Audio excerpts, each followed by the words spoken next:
Hello, Kadir akkam nagaa jirta? Fayyaa qabdanii kam jirtan? Ansraa sabaa jedhama. OMN irraa si bilbilaa. Ayyee. Akkam sitti jira si dhukkubaa dhageenye kaleessa galgalarraa baay'ee rifannee akkam sitti jira maaltu si dhukkuba? Rukuttaa gartee boyyaanii na rukutteetu har'a na bulkulee na dhukkubaa. Ayyee. Dhibee cimaa natti ta'e. Bakka kami booteen itti si rukutan? Lafee xiyyeetta cinaachaa sadii. Ayyee. Na rukutan. Amma isatu qulqulleessi dhukkubaa? Waggaa kudha sagalin na qulqulleetiin obsee deemee jechuudha. Waggaa 19 guutuu si dhukkubaa ture? Waggaa 19 obseetiin deemaami. Waggaa cabsinee booda lakabsoodhaa miti. Amma haalli keessa jirtu akka miree wal'aansa argataa jirtaa?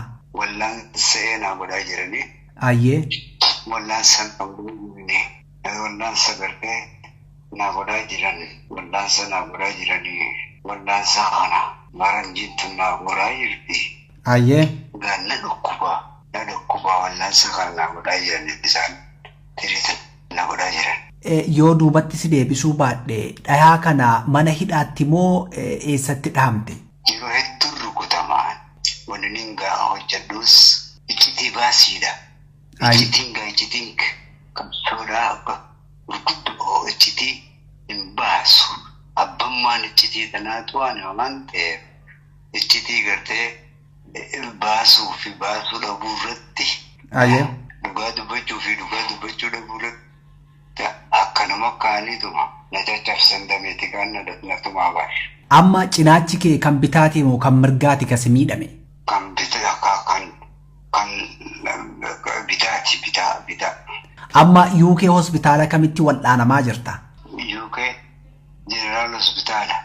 Maal dhaamatta akka hawaasaatti hawaasni Oromoo uummata kanaa fi kan qabsoo uummata kanaatii fi aarsaa gurguddaa kaati kafaltee wareegame hedduu kan itti baastee waggaa 19 guutuu dhibee baattees kan jiraattee wareegama uummata kanaaf kafaltee fi uummata kanaaf maal jetta maal dhaamta?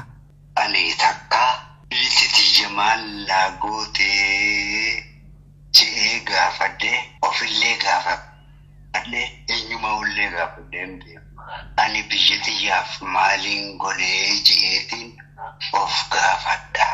Ayyee. Sabni kiyya maal na godhee je'ee takka gaafii kana of gaafadhee hin beeku. Ani maaliin saba kiyyaa godhee malee. I am human ittiin amana. I love human jechuutti amana. Mirga dhala namaa kamuu Oromoo hin ta'u. Waan inni Oromoon hin qabne Oromoo ta'uu hin feene hunda sabni kamuu akka ta'u hin feene. Kanarraa kanaaf sabni Oromoo ilma isaanii beeku. Kana saricha isaanii beeku. Kana saricha isaa akka godhuun dhifu. Fallisaan dhifu. Isintu beeka gawaan saricha keessanii kana. Akka gootan saricha keessan isintu beeka. Saricha keessanis numa dutuun dhiisu sareen abbaa guddifatan ganuu quba qabaadha. Ulfaadhu artist Kadir Martuu fayyaa kee rabbi yeroo gabaabduu keessatti si deebisu hawwii guddaan qabaa akka miidiyaa OMN illee si cinaa jirra si faana dhaabbannaa yaada naa kenniteef ulfaadhu galatoomi kana caala sin dadhabsiisu. Ulfaadhu naa maqaa uummata Oromoo kabajamaatiin maqaa kee kabajamaadhaan maqaa kee kabajamaan illee.